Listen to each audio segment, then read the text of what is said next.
कहां तक हुआ था? देखें, अगला चैप्टर क्या है? साउंड थोड़ा कम करना। परमाणु की संरचना।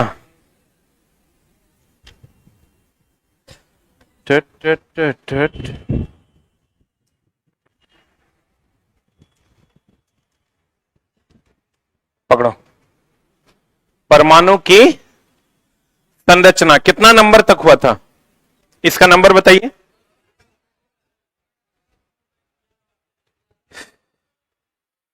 दो सौ।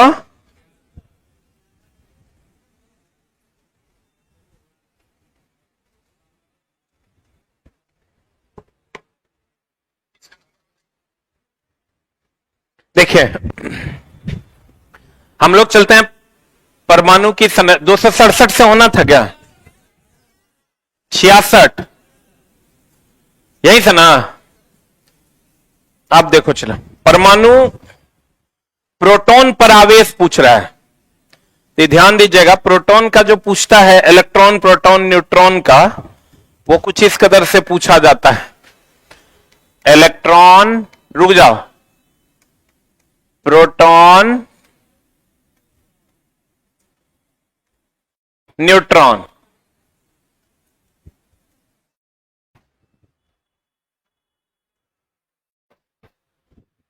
इसका खोज कौन किया था? जो डेटा लिखा रहे हैं इतने पूछता है। खोज और आवेश की मात्रा, आवेश और आवेश की मात्रा। देखो, इलेक्ट्रॉन का खोज जो किया था वो किया था जे जे थॉमसन ने। प्रोटॉन का खोज किया था गोल्डस्टीन ने या रदरफोर्ड ने। और न्यूट्रॉन का खोज किया था जेम्स चैडविक ने। किसने किया था? James Chadwick. आवेश इस पर माइनस चार्ज होता है, इस पर प्लस चार्ज होता है, इस पर कोई आवेश नहीं होता। इसका आवेश का मात्रा -1.6 into 10 to the power -19 coulomb, इसका +1.6 into 10 to the power -19 coulomb, और इस पर कोई आवेश नहीं होता। इतने डेटा आप याद रखिएगा, इतने पूछता है। Right it down. कॉपी लाए हैं ना?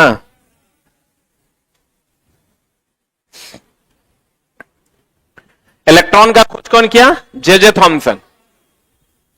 गोल्डस्टीन, रदरफोर्ड दोनों दे दे तो गोल्डस्टीन चुनना है।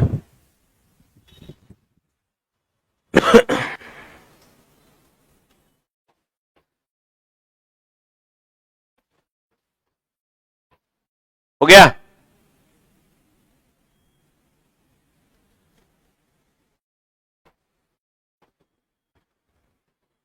है बहुत सारा डेटा, लेकिन इतने पूछता है।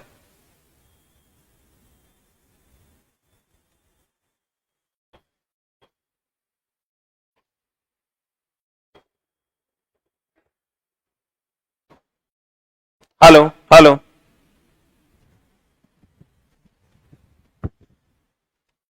लिखे? इन तीनों को मौलिक कण कहा जाता है। इन तीनों को क्या कहा जाता है? मौलिक कण।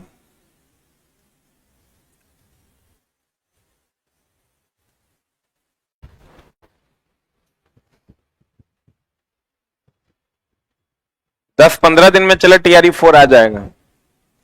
15 दिन लगेगा हमको लगता है, अभी भी 20 दिन भी लग सकता है, लेकिन 15-20 दिन में दे देगा। इस महीने में TRE4 एग्जाम भी ले लेगा। हाँ हाँ, चुनाव से पहले एग्जाम हो जाएगा।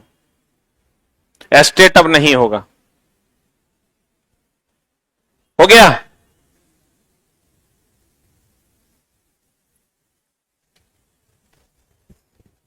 अरे हुआ? इलेक्ट्रॉन की खोज J J Thomson, proton, neutron, James Chadwick. Electron पर माइनस चार्ज, प्रोटॉन पर प्लस चार्ज, न्यूट्रॉन पर कोई चार्ज नहीं। अब आ जाओ इधर।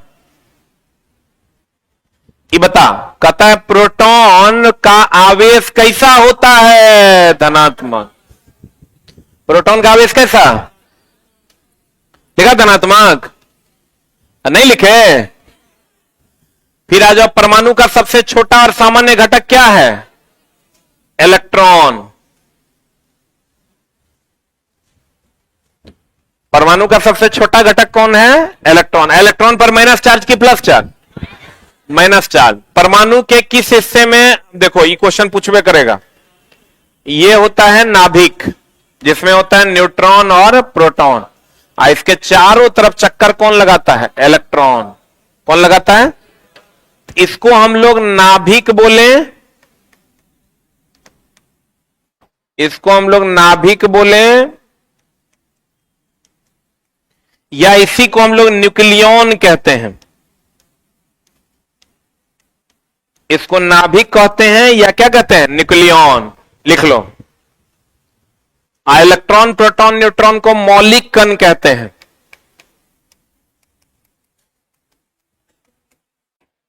मौलिक कण कहते हैं। इलेक्ट्रॉन, प्रोटॉन, न्यूट्रॉन को क्या कहते हैं? मौलिक कण। नाभिक में कौन होता है? न्यूट्रॉन और प्रोटॉन। इलेक्ट्रॉन क्या करता है? चक्कर लगाता है।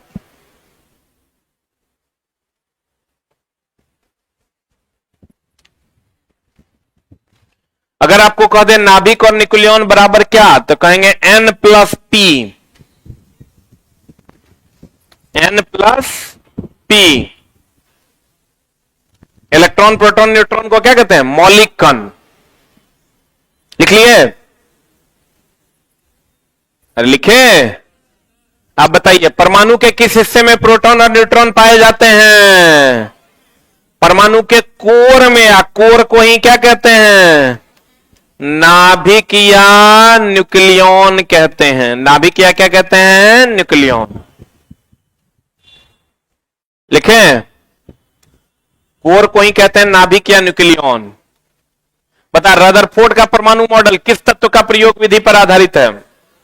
देखो बताते हैं क्या मामला है, बताए भी थे हम ही पीछे।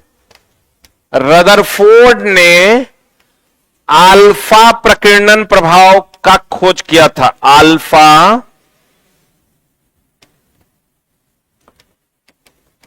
अल्फा प्रकीर्णन। अभी क्या किया था इन्होंने? एक सोने का पत्थर लिया। किसका पत्थर लिया? और सोने के पत्थर से अल्फा कण गुजारा। कौन कण गुजारा? बीच में कौन था? नाभिक, न्यूट्रॉन और प्रोटॉन। कुछ अल्फा कण जो है ये ऐसे गुजर गए,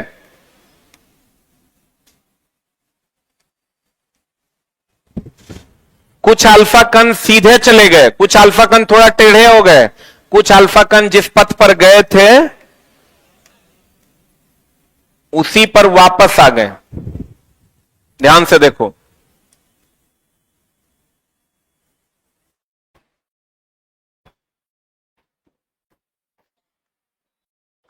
कुछ अल्फा कण सीधे चले गए, कुछ अल्फा कण थोड़े से मुड़ गए, और कुछ अल्फा कण बीच में से जिस पथ पे गए थे उसी पर लौट गए। तो यहां से रदरफोर्ड ने यह कहा कि इसके बीच में नाभिक है और नाभिक में प्रोटॉन है। चूंकि अल्फा पर भी प्लस चार्ज होता है, तो प्लस में और प्लस में विकर्षण हुआ, इसीलिए लौट गया। और इसके अंदर अधिकांश भाग खाली है, इसलिए कुछ कण सीधे चले गए। बोलन रे, आपको क्वेश्चन पूछेगा रदरफोर्ड ने किस किरण का प्रयोग किया? अल्फा। किसका पत्थर लिया? सोने का। किसकी खोज की? नाभिक की। किसकी? लिखना, रदरफोर्ड ने अल्फा कण प्रकीर्णन प्रभाव के द्वारा, रदरफोर्ड ने अल्फा कण प्रकीर्णन प्रभाव के द्वारा सोने के पत्थर की सहायता से, सोने के पत्थर की सहायता से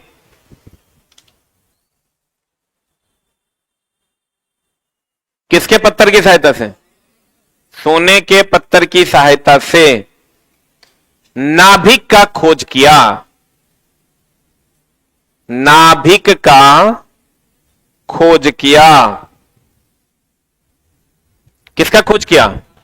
अब बता, रदरफोर्ड का परमाणु मॉडल किस तत्व के प्रयोग विधि पर आधारित है? किस पर? किसका पत्थर लिया था? सोना का। अगला, रदरफोर्ड के प्रयोग के अनुसार अल्फा कणों का विक्षेपण किस कारण से हो पाया? परमाणु के नाभिक के कारण ना। विक्षेपण मतलब लौट जाना या मुड़ जाना, नाभिके के कारण ना हुआ। जहां खाली था वहां तो सीधे निकल गया।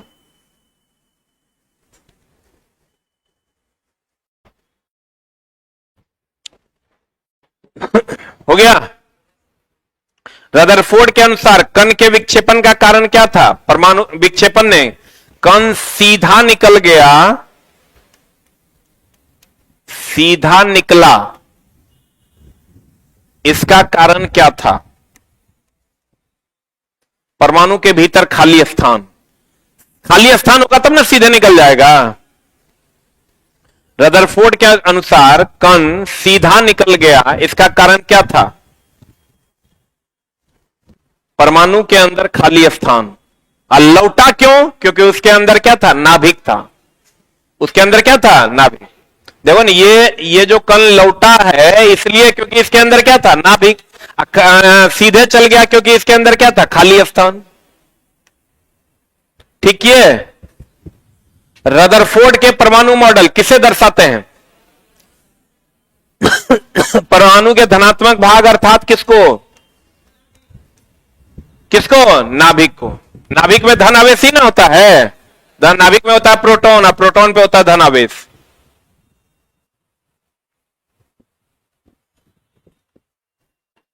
पढ़े? बताओ, थॉमसन के परमाणु मॉडल को किस नाम से जाना जाता? बताए थे पीछे, प्लम पुडिंग ना। अब प्लम पुडिंग सिद्धांत में किस फल का प्रयोग किया गया था? तरबूज का ना। पीछे बताए थे हम आपको।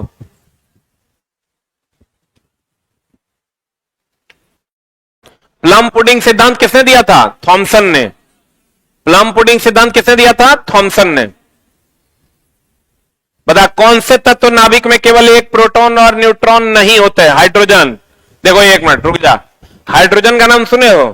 हाइड्रोजन का एटॉमिक नंबर कितना? 1। एटॉमिक वेट भी कितना? 1। इसमें से इसको घटाते हैं तब न्यूट्रॉन निकलता है, तो 1 में से 1 गया, कितना हो जाएगा? 0। जैसे आप सोडियम ले लीजिए, सोडियम का एटॉमिक नंबर 11 है, इसका 23, न्यूट्रॉन निकालिएगा तो 23 माइनस 11 हो जाएगा कितना? 12। बोलवे नहीं करेगा। इसको थोड़ा और अगर आपको समझना है तो ऐसे समझिए कि अगर कोई एक तत्व मान लो X है, उसका एटॉमिक नंबर है Z, एटॉमिक वेट है A, तो यहां जो होता है वही प्रोटॉन होता है, वही इलेक्ट्रॉन होता है। लेकिन जब न्यूट्रॉन निकालने जाते हैं तो A माइनस किसका कर देते हैं? A परमाणु भार है कि परमाणु संख्या है? A माइनस कर देते हैं Z। A माइनस क्या करते हैं? Z। यहां A माइनस कर देते हैं Z। अब बताओ, N न्यूट्रॉन, हर चीज में इलेक्ट्रॉन प्रोटॉन और क्या होगा? न्यूट्रॉन। तो ये जो परमाणु संख्या है वही प्रोटॉन होता है, वही इलेक्ट्रॉन होता है। न्यूट्रॉन निकालने के लिए इसमें से इसको घटाना पड़ेगा, और ये इसके बराबर है? बोले वे नहीं करेगा। तो N बराबर A माइनस Z के जगह पर P लिख दें। बोलो ना रे। अब हमको ही बताओ, अगर यहां पर सोडियम 11 23 है, तो 11 23 है, तो ये Z क्या है? परमाणु संख्या। यही है प्रोटॉन की संख्या, यही है इलेक्ट्रॉन की संख्या। और E क्या है? परमाणु भार। बोलवे नहीं करेगा। यहां से न्यूट्रॉन निकालेंगे तो क्या हो जाएगा? A minus Z। तो यहां से न्यूट्रॉन निकालिएगा, A कितना है? 23, Z कितना है? 11। 23 में से 11 गया, कितना हो जाएगा? 12। लेकिन वही अगर हाइड्रोजन से निकालिएगा, अगर हाइड्रोजन से निकालिएगा तो हाइड्रोजन में न्यूट्रॉन निकालिएगा तो 1 में से 1 गया, कितना हो जाएगा? 0। तो एकमात्र ऐसा तत्व है हाइड्रोजन जिसमें न्यूट्रॉन नहीं होता। इसको लिख लीजिए।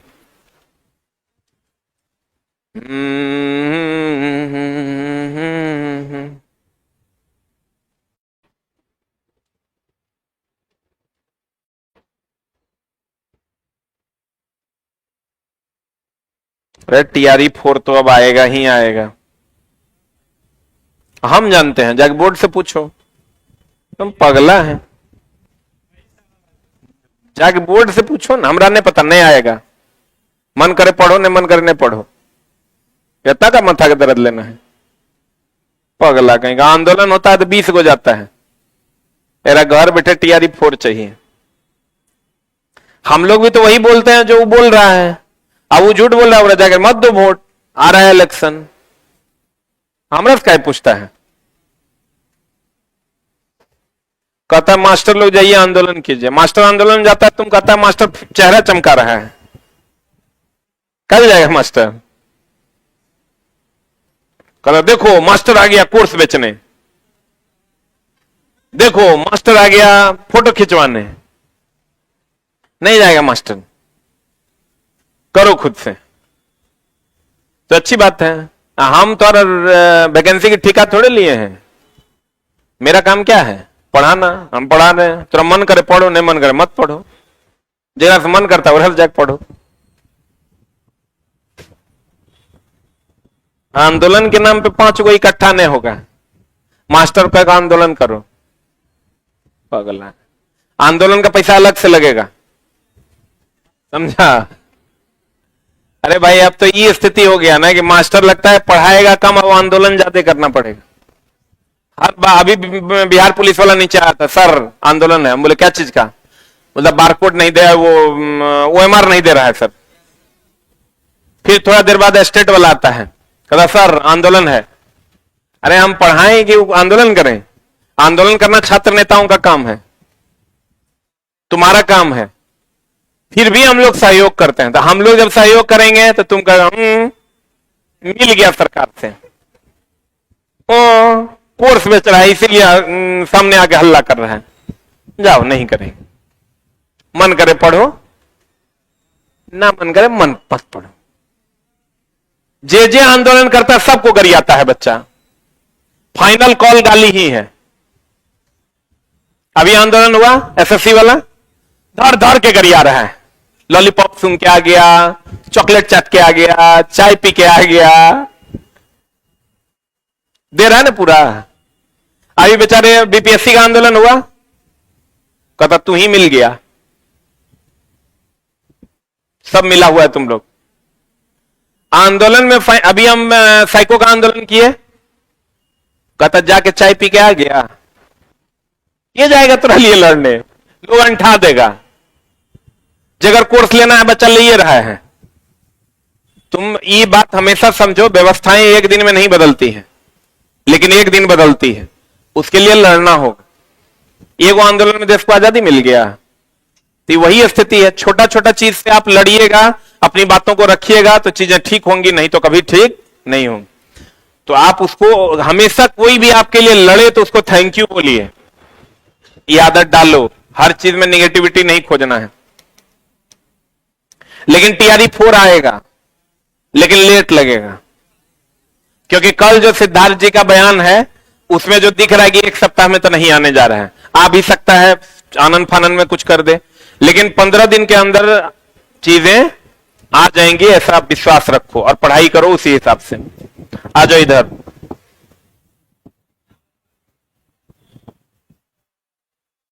एग्जाम भी होगा, नहीं भी हो सकता है।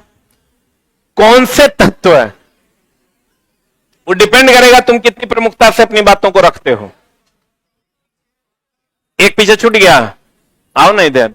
परमाणु के इलेक्ट्रॉन के वितरण किस नियम के द्वारा? ऑब्बाउ। इलेक्ट्रॉन का जो सिद्धांत आप पढ़ते हैं ना, 1s2 2s2 पढ़े हैं, किसने दिया था? ऑब्बाउ ने। कौन से तत्व नाभिक में केवल एक प्रोटॉन और कोई न्यूट्रॉन नहीं रखता? बताएं। ये हाइड्रोजन 1 है, कितना प्रोटॉन है इसमें? अरे जो यहां रहता वही ना प्रोटॉन, और न्यूट्रॉन एक में से एक गया, कितना? 0। बाहरी कक्षा में इलेक्ट्रॉन की अधिकतम संख्या कितनी? 8। अब इसका भी झोल है। बाहरी कक्षा में इलेक्ट्रॉन की अधिकतम संख्या कितनी?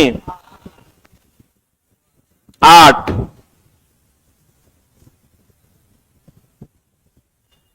बताते हैं।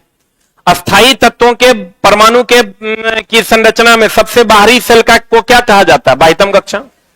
लेकिन ये नहीं पूछेगा, लिख लो, बाह्यतम कक्षा के इलेक्ट्रॉन को मुक्त इलेक्ट्रॉन कहते हैं, पूछेगा, लिखना। बाह्यतम कक्षा के इलेक्ट्रॉन को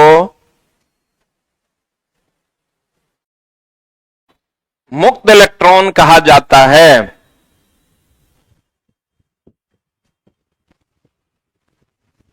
जो रासायनिक अभिक्रिया में भाग लेता है।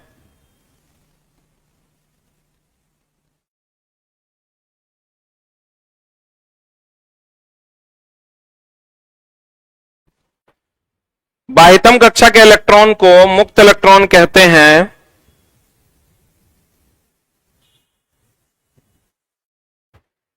जो रासायनिक अभिक्रिया में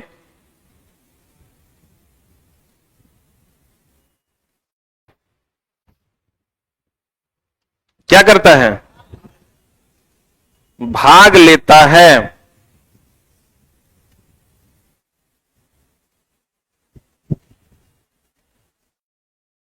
बताओ, परमाणु संख्या किसे कहते हैं? अभी तुरंत बताए थे, अभी बताए थे ना रे, परमाणु संख्या किसे कहते हैं?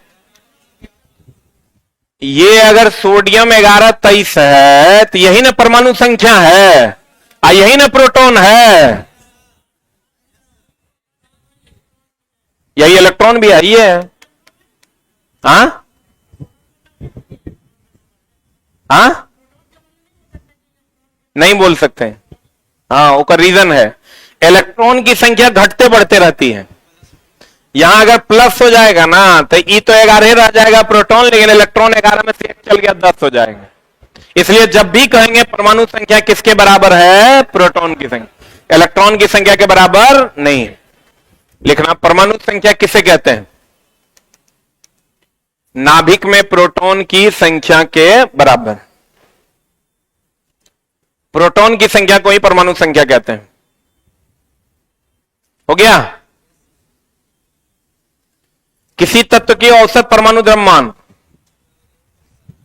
35.5 है। क्या कर है? क्लोरीन का द्रव्यमान 35.5 होता है। हो गया?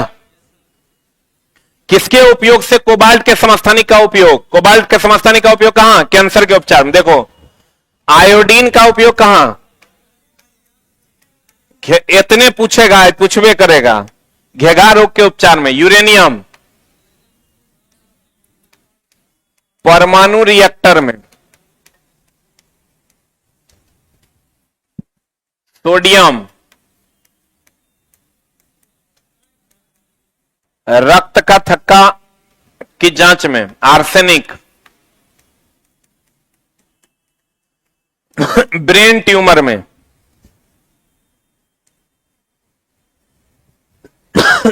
आयरन एनीमिया रोग के उपचार में। कोबाल्ट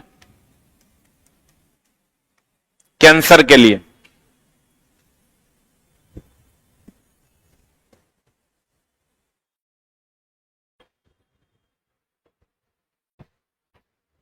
कार्बन 14 जीवाश्म की उम्र का पता लगाने के।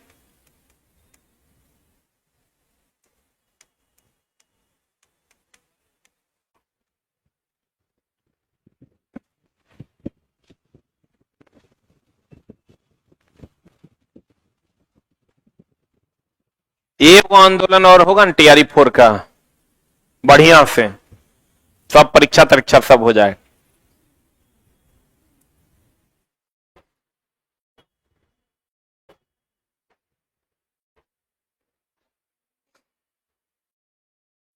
Arsenic brain tumour, iron anaemia, cobalt cancer, carbon 14 जीवाश्म की उम्र का पता लगाने में।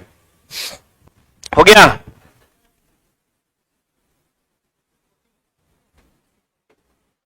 हाँ, C14 इतने पूछेगा, इतने पढ़ के जाना, इतने से सारा क्वेश्चन इसी से बनता है। चट्टानों की उम्र का पता वगैरह लगाने के लिए यूरेनियम का प्रयोग करते हैं, बट वो सब पूछता नहीं है। जो बोर्ड पर लिखे हैं इतने पूछता है। बढ़े? अब बता, किसका उपयोग कैंसर के उपचार में? कोबाल्ट बोलो। कोबाल्ट के समस्या। आयोडीन का उपयोग घेगा। Iron anaemia. यूरेनियम नाभिकीय रिएक्टर। यूरेनियम के समस्थानिक का उपयोग कहां? अभी तुरंत बताए थे, नाभिकीय रिएक्टर, परमाणु भट्टी।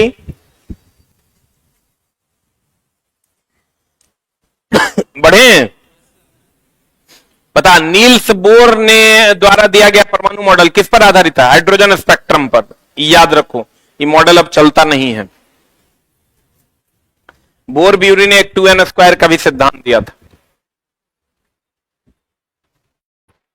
बताओ परमाणु के कक्षाओं को किस प्रकार नामित किया गया?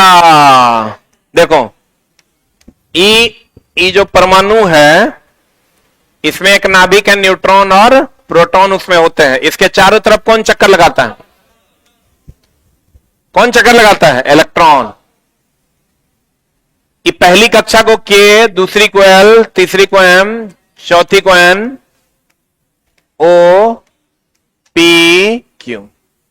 इधर से इधर जाने पर ऊर्जा बढ़ता कि घटता? बढ़ता। आपको कहेगा पहली कक्षा को किससे नोट करते हैं? के से। दूसरी कक्षा एल, तीसरी कक्षा एम, एन, ओ, पी, क्यू। बोलो हाँ। अब एक मिनट रुक जा। एक सिद्धांत है 2n² का, महत्तम इलेक्ट्रॉन की संख्या बराबर होता है 2n²। n क्या है? कक्षा की संख्या। अगर k कक्षा है तो इसके लिए n का मान कितना है? 1। तो 2 × 1 का स्क्वायर कितना हो जाएगा? 2। l कक्षा है 2 ना, n का मान ये दूसरी कक्षा है। 2 दूनी 4 दूनी 8। इसी तरह m, n, o, p, q निकाल लीजिएगा। m होगा तो कितना हो जाएगा? 3। 3 3 9 दूनी 18। लिख लीजिए।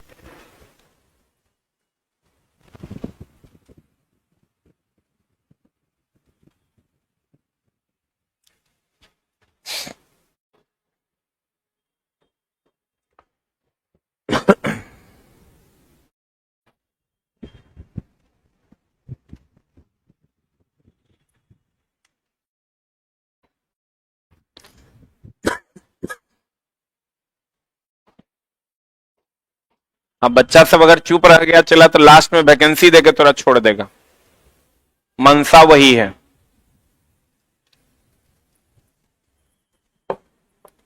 कल एसीएस सिद्धार्थ जी का जो बयान था उसमें उन्होंने कहा है कि हम ट्रांसफर पोस्टिंग में लगे हुए थे इसलिए कैलकुलेशन नहीं कर पाए। उससे साफ झलक रहा है कि इस बार टीआरई 4 का एग्जाम लेने में दिक्कत करेगा। वैकेंसी देगा, कल हो क्लियर नहीं बोले कि कहिया देंगे, एग्जैक्ट बोले कि कहिया देंगे, ये महीना में देंगे, अगला महीना में देंगे। बात को टहला दिए।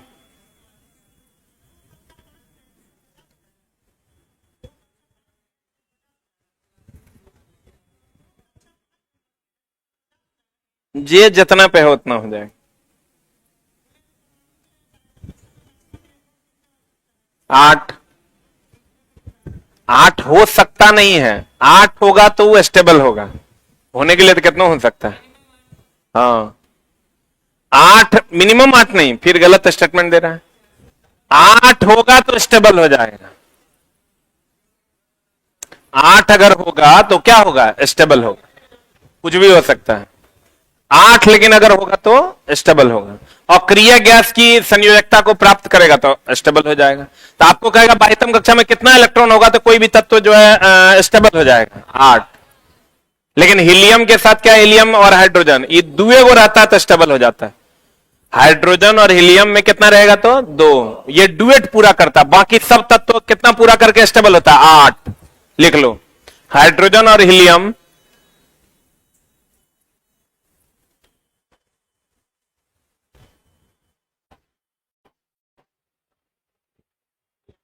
हाइड्रोजन और हीलियम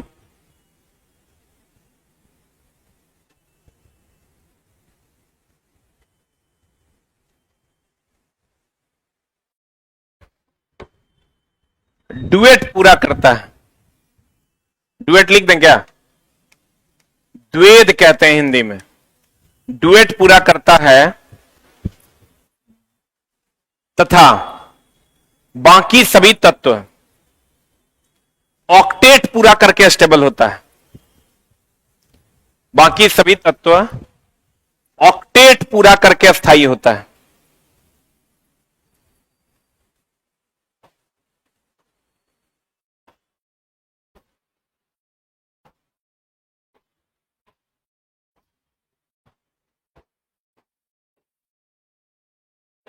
क्या पूरा करके?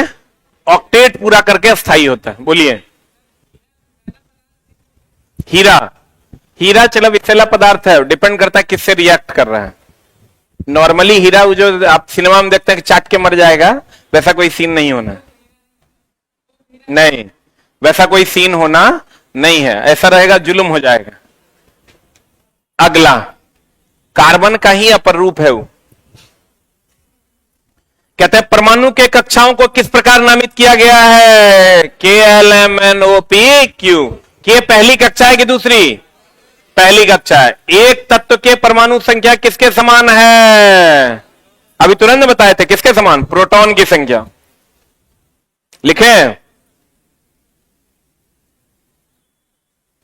बढ़े। सोडियम का सही इलेक्ट्रॉनिक विन्यास देखो, ये इलेक्ट्रॉनिक विन्यास कैसे निकालना है सिखा देते हैं, समझ लो। ऐसे अगर निकालना है 2 8 8 18, ये फिक्स है ऑर्डर। अगर आपको सोडियम का निकालना है तो सोडियम 11 23 होता है। तब जब भी इलेक्ट्रॉनिक विन्यास निकालते हैं प्रोटॉन की संख्या का निकालते हैं। किसकी संख्या का? तो देखो 2 एकरा में दे दो, 11 गुना है, 8 एकरा में दिया, 1 एकरा में दिया, 2 8 1 हो गया। और अगर मान लो कैल्शियम का निकालना है 20 40, कैसे निकालोगे? 2 एकरा में दे दो, 8 10 8 18 2 20। बोले वह नहीं करेगा। अगर मान लो हम लोग नियॉन का निकालते हैं, नियॉन होता है कितना? 10 20, तो ये हो जाएगा 2 8। बोलो इसके बाह्यतम कक्षा में कितना इलेक्ट्रॉन? 1। इसके बाह्यतम कक्षा में 2, इसके बाह्यतम कक्षा में 8। ये ऑर्डर याद रखना, 2 8 8 18, 2 8 8 18, 2 8 8 18, 2 8 8 18, 2 8 8 18। लिख लो।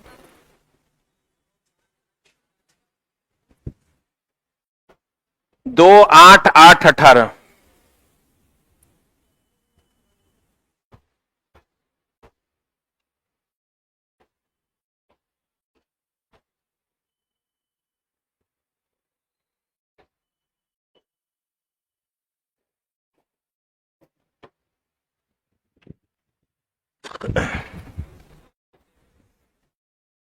हो गया?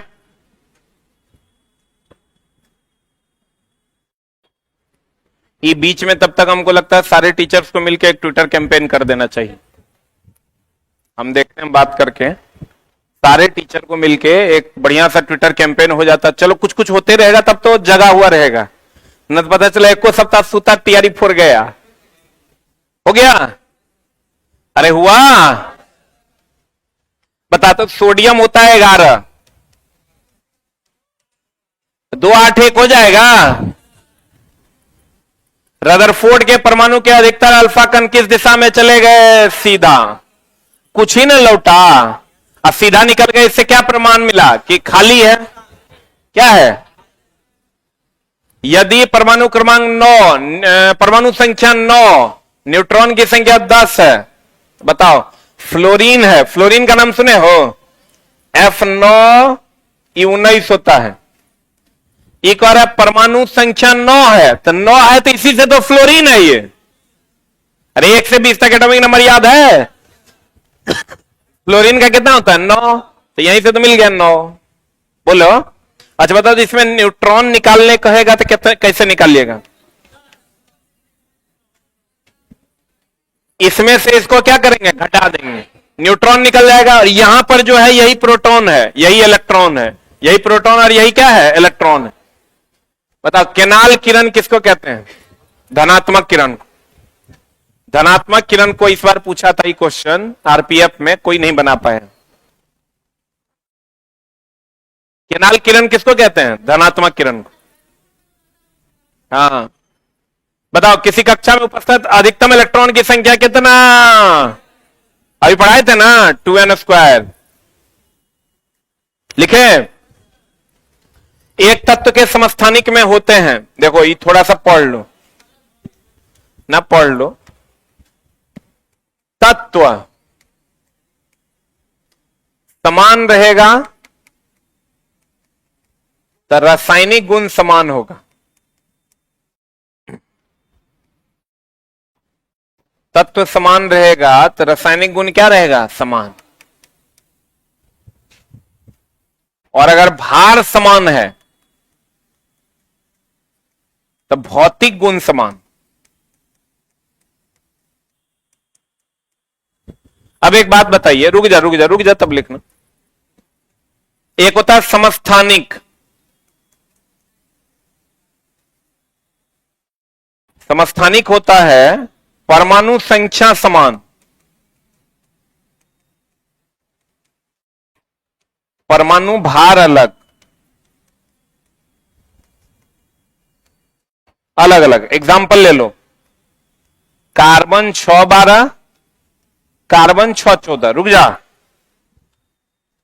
इसमें देखो तो परमाणु संख्या समान है, अब परमाणु भार। तो अगर परमाणु संख्या समान है, तत्व समान है कि अलग अलग? तो तत्व समान है तो रासायनिक गुण समान होगा। अब भार क्या है? अलग अलग है। तो भार अलग अलग है तो भौतिक गुण अलग अलग किससे? अलग अलग ना। अरे छोटा, भार अलग अलग है तो भार अलग अलग है तो भौतिक गुण अलग अलग। अब परमाणु संख्या समान है या तत्व समान है तो रासायनिक गुण, क्योंकि रासायनिक गुण तत्व पर निर्भर करता है और भौतिक गुण भार पर। तो भार अलग अलग हो गया तो भौतिक गुण अलग अलग। तत्व समान है तो रासायनिक गुण समान। बोलवे नहीं करेगा। तो हम ये कह सकते हैं समस्थानिक के लिए इसका भौतिक गुण अलग,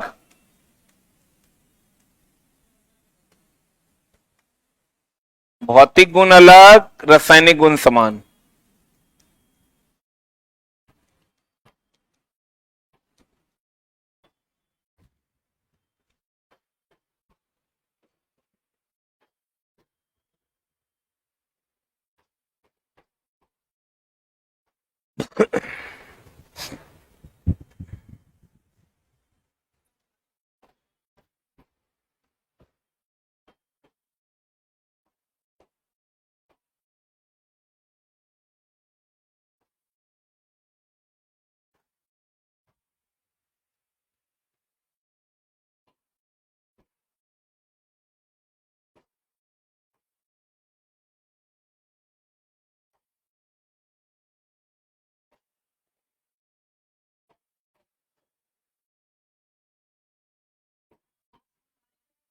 बताते हैं, पहले ही तो लिख, अपने आप बता दीजिएगा। हो गया। रासायनिक गुण समान होगा कब? जब तत्व समान होगा। भौतिक गुण समान होगा कब? भार समान हो। लिखे? लिखे जो खुद तुझे।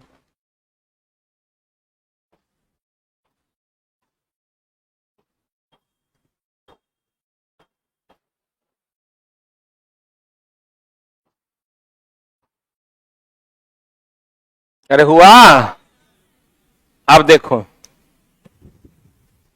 कहां हुआ। मास्टर साहब सब बड़ी धीरे लिखते हैं। अरे हुआ? अब देखो, ये समस्थानिक की बात हो गई। हम चलते हैं संभारिक में। संभारिक की अगर हम बात करते हैं, संभारिक में सम मतलब होता है बराबर, भार मतलब भार। तो जिसका भार क्या हो? भार क्या हो? बराबर। एक और एग्जांपल ले लो, आर्गन 1840, कैल्शियम 2040। अब एक बात बता, रुक जा, रुक रुक रुक। इसमें तत्व अलग अलग है कि सेम है? तो तत्व तत्व अलग है तो रासायनिक गुण अलग होगा। अब भार क्या है दोनों का? तो भौतिक गुण समान होगा। तो बताइए इसका हम क्या लिख सकते हैं? भौतिक गुण समान और रासायनिक गुण अलग अलग।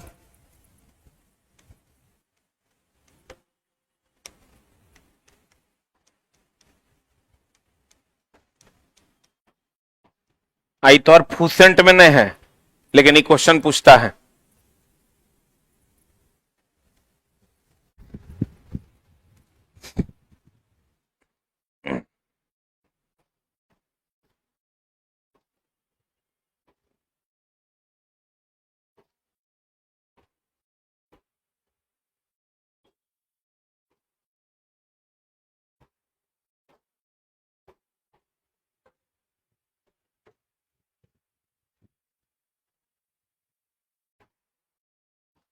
अश्विन है?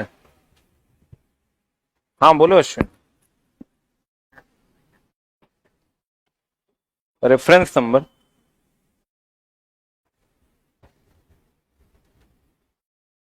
कैश डिपॉजिट का।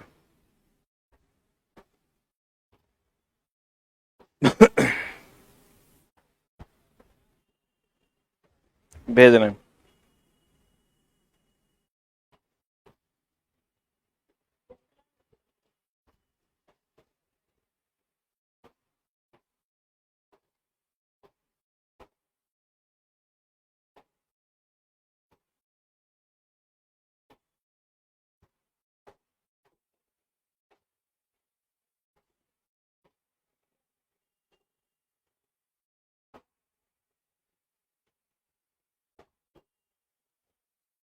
हो गया? अरे हुआ? अब समझ में आई बात? भार अगर बराबर होगा तो भौतिक गुण समान, और तत्व अगर समान होगा तो रासायनिक गुण क्या होगा? समान होगा। सही है? अब आ जाओ इधर, बता। एक तत्व के समस्थानिक, समस्थानिक बोले तो कार्बन 612, कार्बन 614। बता, इसके समस्थानिक के परमाणु संख्या समान है कि अलग अलग है? हाँ, तत्व समान है तो तत्व समान नहीं है, तो तत्व समान है तो रासायनिक गुण समान होगा। आंसर बढ़े। रदरफोर्ड का अल्फा कण प्रकीर्णन प्रभाव किसकी खोज? परमाणु केंद्र, किसी को हम लोग क्या कहते हैं? नाभिक या कोर कहते हैं। हो गया? बता, चैडविक किसका खोज किया? अभी लिखा दिए थे, इलेक्ट्रॉन, प्रोटॉन, न्यूट्रॉन। न्यूट्रॉन किसका खोज किया था? चैडविक।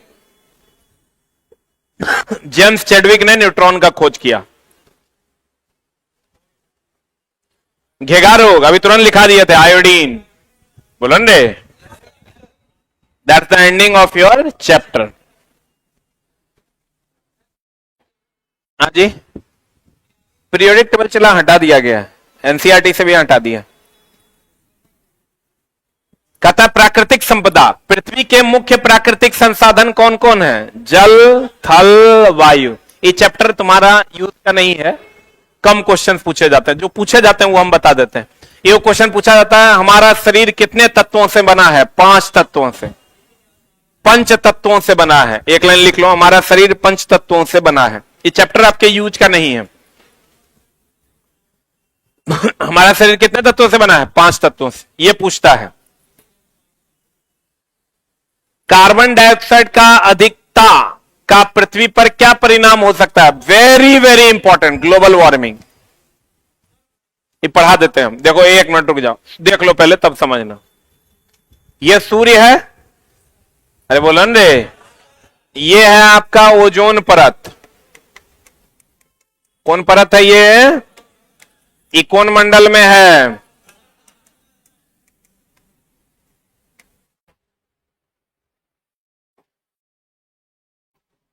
समताप मंडल में है।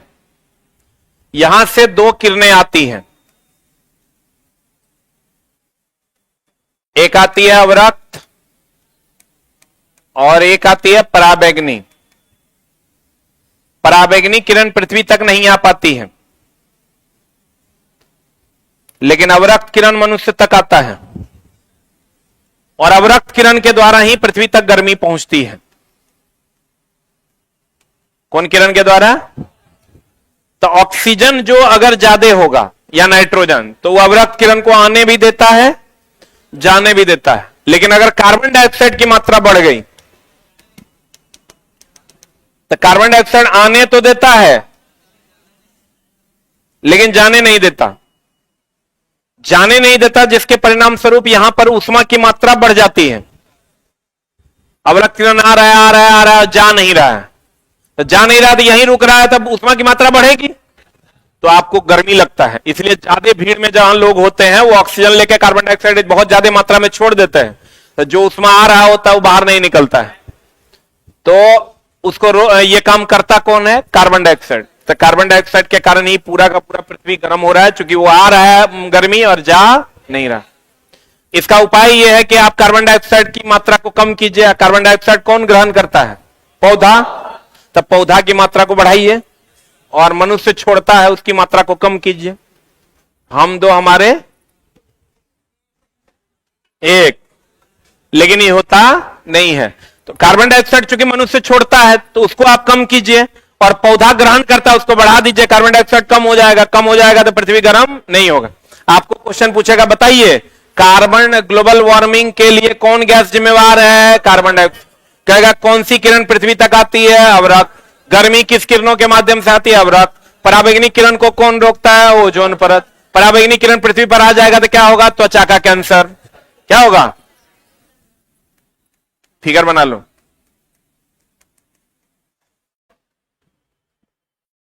गर्मी पृथ्वी तक पहुंचती है इसी के कारण। आइए, ओजोन परत का क्षय कौन कर रहा है? क्लोरोफ्लोरोकार्बन निकलता कहां से है? आज जिस दिन बाबू इसका क्षय हो गया, पराबैंगनी किरण पृथ्वी पर आ जाएगा, सबको चमड़े का कैंसर हो जाएगा।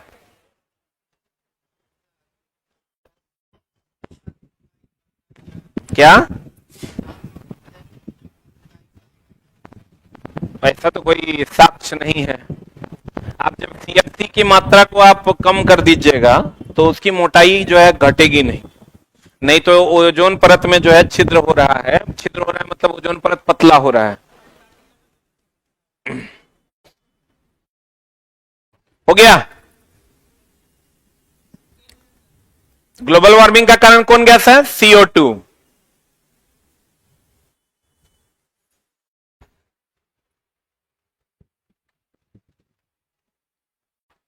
तीन दिन में आपका क्लास 9th खत्म हो जाएगा। बढ़े? अरे बढ़े। हमारे संस्थान ने यह प्रॉमिस किया था कि 6 to 10 सारा पेपर पढ़ा देंगे।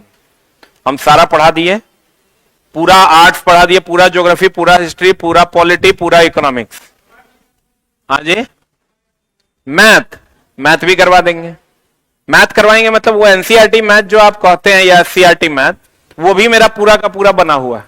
लेकिन समस्या क्या है दोस्त, वो बड़े इत्मीनान से पढ़ने का चीज है। हम पूरा मटेरियल देखे, 700 पन्ने का मटेरियल। हाँ ना, हम उसके लिए अलग प्लान बना रहे हैं। तुम्हारे हिसाब से प्लान बनाएंगे, एक को फायदा होगा दूसरे को नहीं होगा। आप जो कर रहे हैं ना सर एससीईआरटी, मेरे पास पूरा एनसीईआरटी और एससीईआरटी का मिक्स बना हुआ है ना। बताते हैं। बैच लाइए का क्या मतलब है? कुछ ले आइए, पैसा हमारा खराब लगता है रे। फिर वही हम वही पैसा तुरंत ले लेंगे, एगो बैच दे देंगे, आइए जाएगा 10-20 लाख। लेकिन हम चला, याद करो पिछला 3 महीना से अभी तक कोई बैच नहीं दिया। जो दिए हैं पहले उसको कंप्लीट कर रहे हैं। बैच ऐसा आए जिससे बच्चों को फायदा हो। डेली डेली बैच ला रहे हैं, बैच ला रहे हैं, बैच ला रहे हैं, कर रहे हैं कुछ नहीं, तो फिर ओकर कोनो मतलब बनता नहीं है। अभी तुम बोल दिया एनसीईआरटी, अब एनसीईआरटी मेरा पूरा बना हुआ है, 700 पन्ने का है, लगभग 4 लाख रुपए हम उस पर कंटेंट पे खाली खर्चा किए। लेकिन वो हम जो देखे वो तब बच्चा को फायदा होगा ना जब बच्चा 0 to टॉप पढ़ेगा। वो कहता है सर 1 महीना मैथ पढ़ा दीजिए, नहीं होगा। हम क्लास 1 से क्लास 10th पढ़ा दिए का कंटेंट बना दिए। 4 बार प्रूफ रीड भी हो गया है। पूरा NCERT SCERT class 1 to 10th math बना हुआ है, पूरा 700 पन्ने की किताब है। लेकिन बच्चे के साथ क्या समस्या है? वो बच्चा कहता है सर 1 महीना नहीं होगा भाई, 1 महीना में तो 1 चैप्टर नहीं होगा, किताब तो बहुत दूर की बात।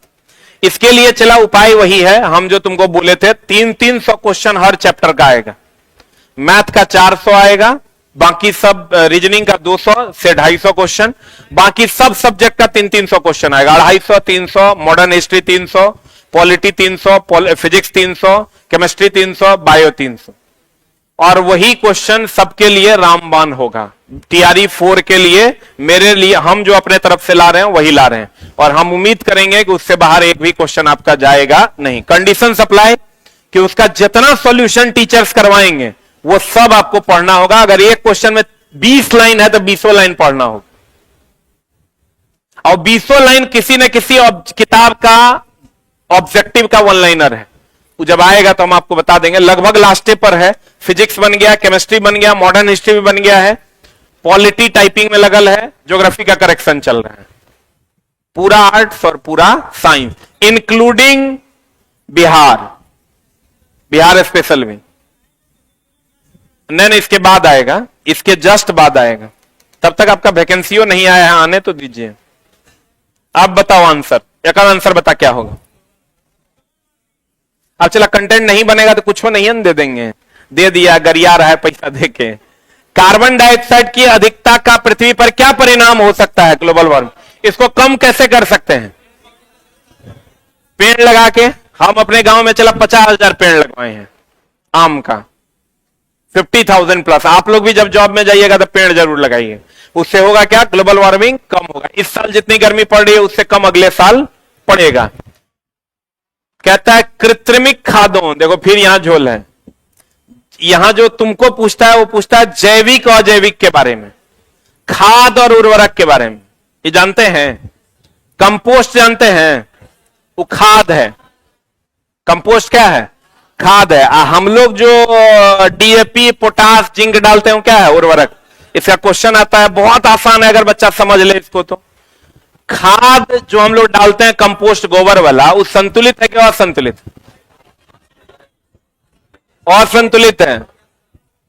जल्दी काम इस साल डालोगे अगले साल काम करेगा। और डीएपी, जिंक, यूरिया अभी डालो, कल भोरे काम कर जाएगा, लेकिन वो खतरनाक है, कार्सिनोजेनिक है, कैंसर दायक है। बोलो न रे, पंजाब में वो कैंसर एक्सप्रेस ट्रेनें चलता है, क्योंकि इतना उर्वरक वहां यूज हुआ कि वहां लोगों को अनाधून कैंसर होना शुरू हुआ। उर्वरक वो है जो डीएपी, पोटास, जिंक मारते हैं। खाद वो है जो हम लोग कंपोस्ट डालते हैं। जैविक खाद आजकल आया हुआ है, देखे हो? अच्छा, कभी यूरिया डाले हो खेत में? अभी डालो, शाम होते होते देखना, अभी सुबह में डालो, अब भोरे अगला दिन देखना इतना बड़ा पौधा था वो इतना बड़ा हो जाए, हरा हरा हो जाता है। अब बढ़ता नहीं है। वही तुम गोबर डाल दो, इस साल डालोगे अगला साल काम करेगा। तो वो उर्वरक हमारे लिए नुकसानदेह है, यही तो समस्या है। और खाद हमारे लिए नुकसानदेह नहीं है। एक लाइन जो एक ही लाइन में तो और सब बात क्लियर हो जाएगा। हम लोग कहते हैं दोस्त मेरे उर्वरक, इसको कहते हैं अजैविक खाद। रुक जा, खाद या जैविक खाद, रुक रुक रुक। अब इसका एक ही लाइन क्लियर कर देगा। इसमें आ गया डीएपी, यूरिया, इसमें आ गया गोबर, सड़े गले पदार्थ।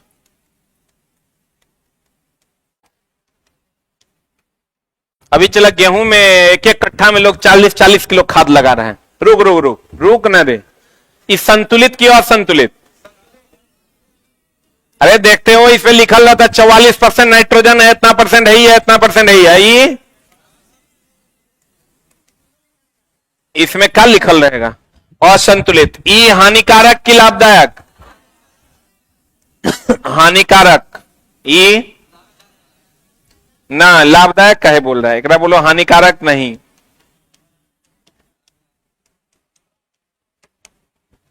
हानिकारक पर्यावरण के लिए, पौधा के लिए तो वो लाभदायक है। इसमें कह सकते हैं हानिकारक नहीं।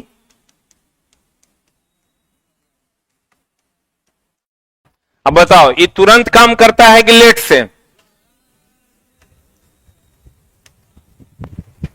ये तुरंत काम करता है।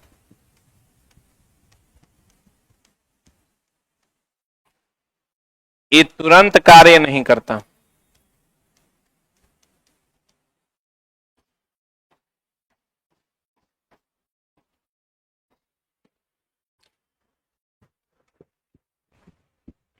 जैविक इसलिए इसको कहते हैं क्योंकि जिसमें जान हो उसको सड़ा के हम लोग बनाते हैं।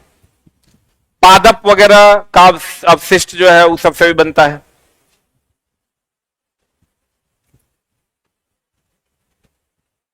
खाद तो चला भी ऐसे दे रहा है लोग खेत में कि कंपटीशन लगाता है 20 तो 25।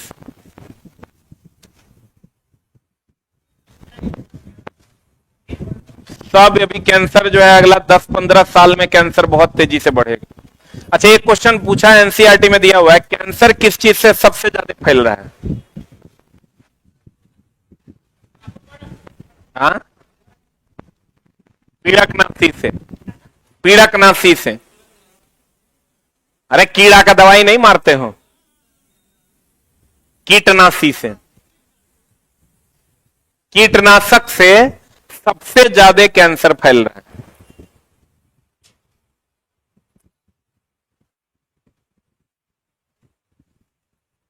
इसलिए कीटनाशक का प्रयोग नहीं करना चाहिए। नहीं करिएगा तो बचवे नहीं करेगा। सब कीटनाशक चारों तरफ खेत में डाल देगा, तुम छोड़ दो, सब तोरे जितना कीट रहेगा वो तोरे खेत में रहेगा। सब मुसवा का दवाई डाल देगा, तुम छोड़ दो, जितना मुसवा है सब तोरे खेत में आ जाएगा। सब खाद डालेगा, आप छोड़ दीजिए, तो सबका नहीं ना, सबका बड़ा हो जाएगा, तो सबका पौधा बड़ा होकर प्रकाश संश्लेषण कर पाएगा। आपका छोटा रहेगा, उसको धूपे नहीं मिलेगा, प्रकाश संश्लेषण कर नहीं पाएगा। हो गया? तो गोबर क्या है? खाद की उर्वरक? खाद ना। डीएपी पोटास क्या है? उर्वरक। डीएपी पोटास क्या है? उर्वरक। अरे लिखे, कृत्रिम खादों का प्रयोग किस तत्व की अधिकता के कारण होता है? नाइट्रोजन। कृत्रिम खाद में सबसे ज्यादा हम लोग नाइट्रोजन का प्रयोग करते हैं। नाइट्रोजन पौधों की वृद्धि के लिए अनिवार्य है। नाइट्रोजन लिख लो, पौधों की वृद्धि के लिए अनिवार्य है। यूरिया में सबसे ज्यादा 46% क्या रहता है? नाइट्रोजन। इसीलिए यूरिया मारते हैं, फट से बढ़ जाता है। नाइट्रोजन पौधों की वृद्धि के लिए अनिवार्य है।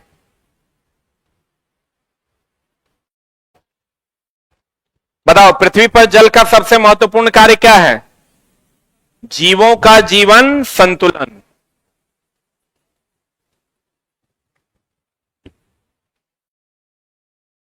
न कहते हैं जल ही जीवन है। बताओ, शीतकाल में वायु की गति को क्या कहते हैं? गति बढ़ जाती है कि घट जाती है? ये लाइन गलत है, काट दो। गलत है, लाइन काट दो। गर्मी के मौसम में वायु की गति तेज होने का क्या कारण है? क्षोभ मंडल की प्रक्रिया। ये ज्योग्राफी वाले सर आपको बताएंगे। समताप मंडल, क्षोभ मंडल, वही बताते हैं। उस सब ओकरा से जाकर पूछो। तटीय क्षेत्रों में रात के समय वायु की दिशा क्या होती है? समुद्र तल की ओर ना। काहे? वायुदाब में वृद्धि के कारण।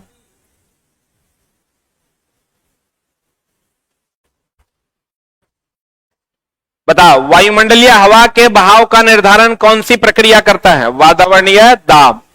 अधिक दाब से कम दाब में। ये तो पता होगा, एकाएक बैरोमीटर का पाठ्यांक नीचे गिरेगा तो आंधी तूफान, ये तो पता है ना। धीरे धीरे नीचे गिरेगा तो बारिश, धीरे धीरे ऊपर आएगा मौसम साफ, ये पता है ना। अब वायु जब भी जाएगा high pressure to low pressure, कि low to high, high to low. आज की कार्रवाई हम लोग यहीं तक रखेंगे। 100 इधर बचा है, 50 को उधर है। 3 दिन हमको लगता है लगेगा। Thank you very much. समझ में आ रहा है कि नहीं आ रहा है?